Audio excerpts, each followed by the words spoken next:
अस्सलाम वालेकुम व्यूअर्स, कैसे हैं आप? उम्मीद करती हूँ खैरियत से होंगे। न्यू दिन शाहूर अब मैं आपके साथ वीडियो स्टार्ट करने से पहले मैं आपसे रिक्वेस्ट करती हूँ कि प्लीज़ आप मेरे चैनल को सब्सक्राइब कीजिए। इमरान खान इस्लामाबाद से रवाना होते हुए और बहुत ज़्यादा तादाद में आवाम जो कि इमरान खान को देखकर इतना खुश हुई कि आप देख सकते हैं ये मंज़र।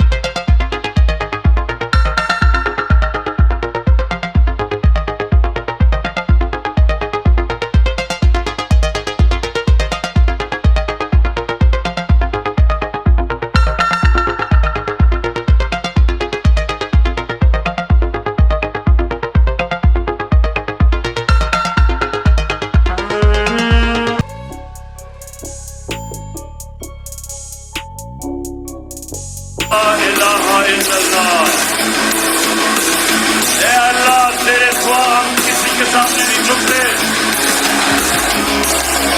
हम किसी डाकू के सामने नहीं झुकते, हम खौफ के बुत के सामने नहीं झुकते। तो देखिए आपने इमरान खान की ये वीडियो किस तरीके से इमरान खान इस्लामाबाद के लिए रवाना हो रहे हैं और इमरान खान के चाहने वाले जो रास्ते में उन्हें देखते हुए जा रहे थे किस तरीके से इस्तकबाल कर रहे हैं। तो प्लीज़ मेरे चैनल को सब्सक्राइब कीजिए, लाइक कीजिए, बेल आइकन को ज़रूर दबाइएगा। नेक्स्ट वीडियो में इंशाल्लाह हम ज़रूर मिलेंगे। अल्लाह हाफिज़।